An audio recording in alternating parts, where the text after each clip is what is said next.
नमस्कार साथियों, आप सभी को देहाती स्टडी पॉइंट में स्वागत है।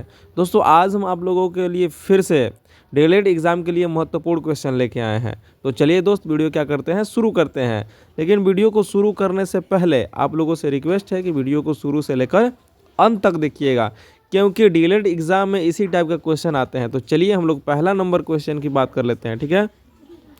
तो पहला नंबर क्वेश्चन क्या कह रहा है? कह रहा है कि भारत में कानून बनाने की जिम्मेवारी जो है ना, किस संस्था की होती है? भारत में कानून बनाने की जिम्मेवारी किस संस्था की होती है? ऑप्शन ए में दिया है भारत के राष्ट्रपति, बी दिया है संसद, सी दिया है चुनाव आयोग और डी दिया है उच्चतम न्यायालय। तो याद रखिएगा, भारत में कानून बनाने की जिम्मेवारी जो होती है ना, वह होती है संसद की होती है। और संसद में किन लोगों की होती है? तो आप सुने हैं ना, कार्यपालिका, न्यायपालिका और विधायिका। तो विधायिका क्या करती है? कानून बनाती है, ठीक है जी। चलिए दूसरा नंबर क्वेश्चन की बात कर लेते हैं। तो दूसरा नंबर क्वेश्चन देखिए, तो दूसरा नंबर क्वेश्चन क्या कह रहा है? कह रहा है कि पवन चक्की में उत्पन्न बिजली डॉट डॉट, यहाँ पे दिया है ना, तो यहाँ पे दिया है पवन चक्की में बिजली कैसे उत्पन्न होती है? तो ऑप्शन ए में दिया है टावर की ऊंचाई पर निर्भर करती है, बी दिया है हवा के वेग पर निर्भर करती है और सी नंबर दिया है आपका हवा के वेग पर निर्भर नहीं करता है और डी दिया है इसके आसपास पेड़ों पर निर्भर करता है। तो इसका राइट ऑप्शन क्या हो जाएगा? तो इसका राइट ऑप्शन हो जाएगा आपका बी नंबर क्या हो जाएगा? राइट ऑप्शन हो जाएगा, क्योंकि पवन चक्की जो है क्या है? हवा से चलती है। पवन कहने का मतलब हवा हो गया, तो हवा वाली चक्की किससे चलेगी? हवा से ही नहीं चलेगी। तो पवन चक्की क्या है? हवा पर ही निर्भर है। जितना तेज चलेगी उतना ही तेज क्या होगा? बिजली उत्पन्न होगा, ठीक है। चलिए आगे बढ़ते हैं। अब यहाँ पे कहा जा रहा है, 3 नंबर क्वेश्चन कह रहा है कि प्रथम विश्व युद्ध का तत्कालीन कारण क्या था? देखिए ये 9th क्लास का क्वेश्चन है, ठीक है जी। ये 9th क्लास का क्वेश्चन है और बहुत ही इंपॉर्टेंट क्वेश्चन है।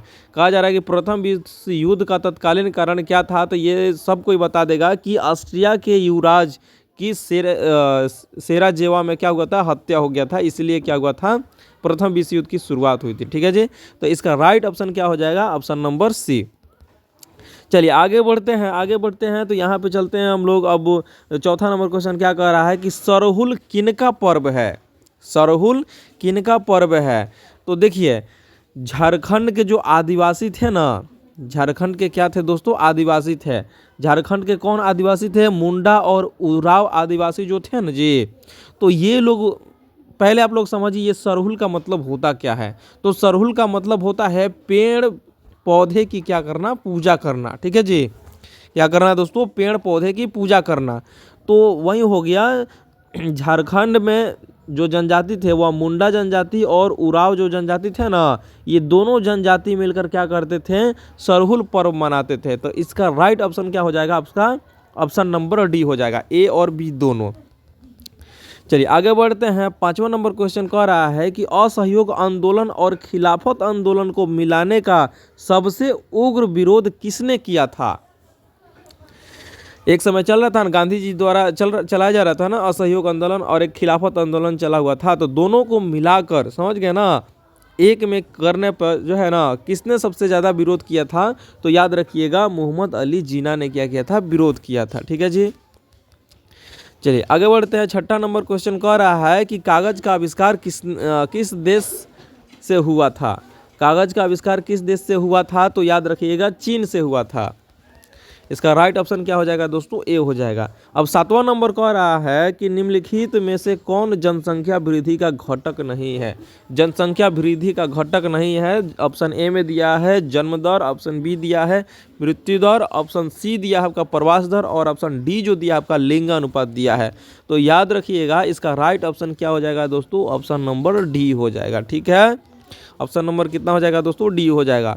अब 8वां नंबर क्वेश्चन क्या कह रहा है? देखो, तो कह रहा है कि निम्न में से किस मापनी के द्वारा किलोमीटर और मिलीमीटर दोनों की दूरियों को दर्शाया जा सकता है? और ये देखिए, ये जो क्वेश्चन है ना, ये 10 क्लास का क्वेश्चन है। ये क्या है? 10 क्लास के ज्योग्राफी का क्वेश्चन है, याद रखिएगा। तो इसका राइट ऑप्शन क्या हो जाएगा? तुलनात्मक मापनी के माध्यम से हम किलोमीटर और मिलीमीटर दोनों की दूरियों को क्या कर सकते हैं? दर्शा सकते हैं।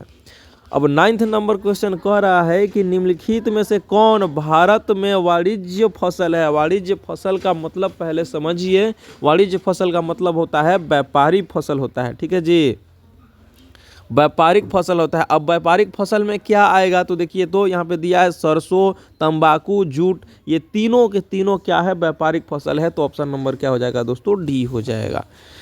अब 10वां नंबर क्वेश्चन क्या कह रहा है, देखिए तो कह रहा है कि कौन सा ऊर्जा स्रोत अनवीकरणीय है।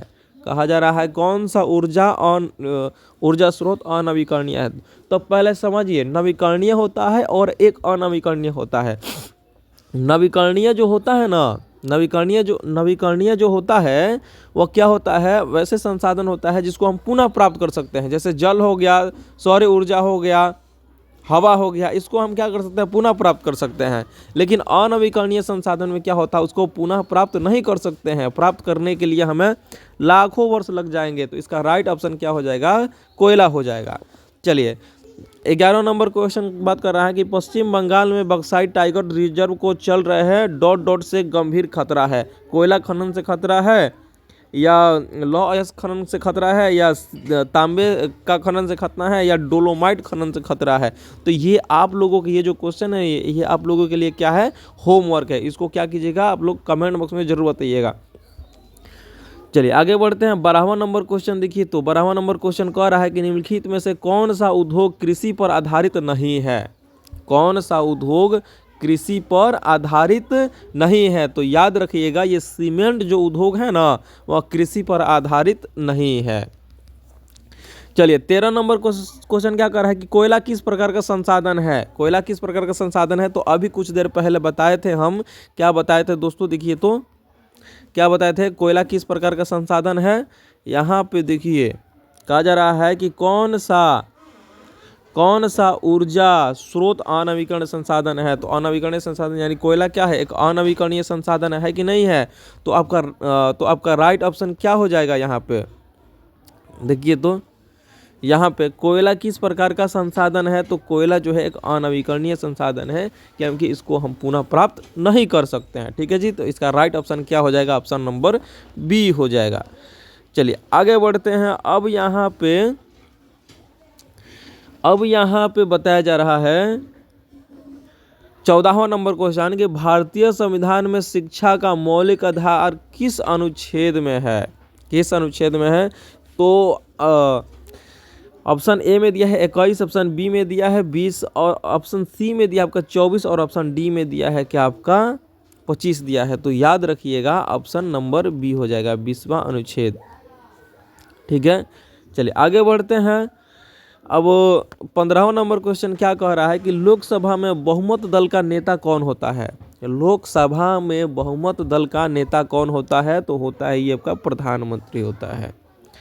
तो आज के लिए क्या है दोस्तों, इतना ही है, और उम्मीद करते हैं आप लोगों को वीडियो पसंद आई होगी।